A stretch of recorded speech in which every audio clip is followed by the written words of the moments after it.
this, and I want to get you to understand where we're going as we celebrate the spirit of faith. Say that with me. The spirit of faith.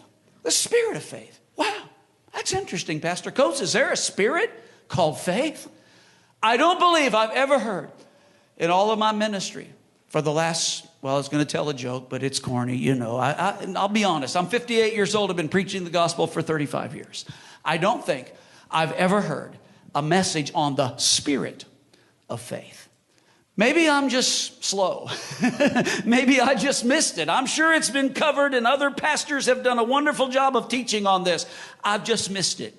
You say there's a lot of spirits. Yeah, there are. How many know that spirits are things that try to influence us? Spirits are things that try to get us to do what they want us to. I'll talk about that.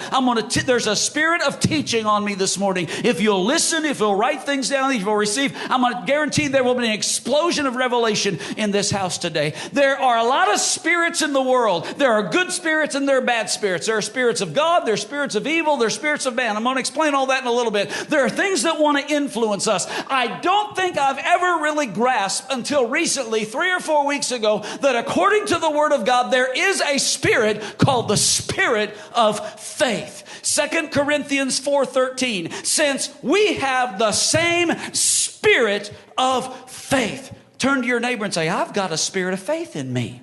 I've got a spirit of faith on me. Turn to your neighbor and say, I think Pastor's got a spirit of faith on him today. And how many know that spirits can transfer? Spirits can move from one person to another. Now, I know what the old traditional thinking is. Oh, no, spirits can't transfer. It's either gifted to you or you have it or you don't. Let me tell you what, spirits can transfer one to another. If you don't believe that, then get around a wicked person, go to their wicked environment, and be aware of that evil influence that's trying to get off on you. What I'm trying to help you understand is today, there's a spirit of faith on me. There's a spirit of boldness in the Word of God, and I'm doing my best. If you're a receiver today, I'm going to put that spirit of faith on you, and that spirit of faith is going to rise up in your heart, and you're going to be able to say like the Apostle Paul said in 2 Corinthians 4:13, I believe, therefore I speak. I don't speak things I don't believe. I believe, therefore I speak. Now, my speaking doesn't make me a believer, but my believing gives me the confidence and the boldness to be able to speak. Turn to your neighbor and say, I believe, I receive, I'm going to speak. And there's a spirit of faith that's going to explode in this place today.